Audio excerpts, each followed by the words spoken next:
নেপালের ঝাপা জেলার ঘোড়ামারা এরিয়াতে আমরা এই মুহূর্তে রয়েছি এবং এই যে ধান ক্ষেত যে আমরা দেখতে পাচ্ছি আসলে সমস্ত নেপালের খাদ্য ভাণ্ডার, শস্য ভাণ্ডার এই ঝাপা জেলা।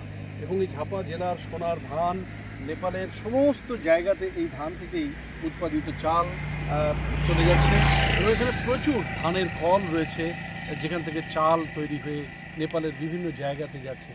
এবং প্লাইউডের প্রচুর ইন্ডাস্ট্রিজ এখানে রয়েছে এবং আরও রয়েছে সেটা হচ্ছে সুপারির গাছ। প্রচুর সুপারি বাগান রয়েছে জায়গায় জায়গায় এবং সেই সুপারি এবং ধান অর্থাৎ সমস্ত দিক থেকে শস্য ভাণ্ডার এই ঝাপা জেলা।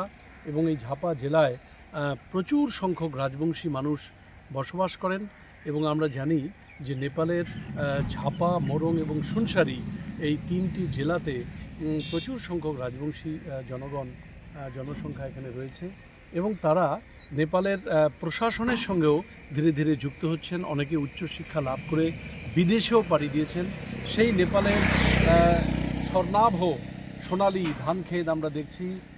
সূর্যাস্তের একেবারে মুহূর্তে সূর্য অস্ত যাচ্ছে, আর কিছুক্ষণের মধ্যেই সূর্য অস্তমিত হয়ে যাবে, অন্ধকার নেমে আসবে নেপালের বুকে এবং এই অন্ধকার নামার আগে আমরা এই সোনালি ধান ক্ষেত দেখতে পাচ্ছি এবং এত সুন্দর আবাদ, এত সুন্দর জমির উর্বরতা এবং সেজন্যই ঝাপাকে বলা হয় নেপালের শস্য ভাণ্ডার।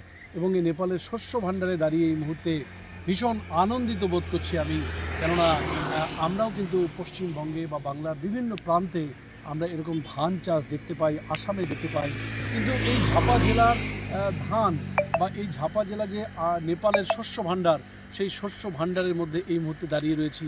এবং আমরা ওই দিকে দেখতে পাচ্ছি যে পুঞ্জি, যেটাকে আমরা বলি পুঞ্জি করে রাখা, সেই প্রচলন কিন্তু এখানে লক্ষ্য করা যাচ্ছে এবং জায়গায় জায়গায় এরকম পুঞ্জি করে রাখা হয়েছে ধান। স্তূপাকৃতিভাবে স্তূপের আকৃতিতে ধানগুলোকে সংরক্ষিত করা হয়েছে। মাড়াই করার পর সেগুলো এখানেই কলে পিষিয়ে সেগুলোকে চাল তৈরি করে নেপালের বিভিন্ন জায়গায় পাঠিয়ে দেওয়া হচ্ছে।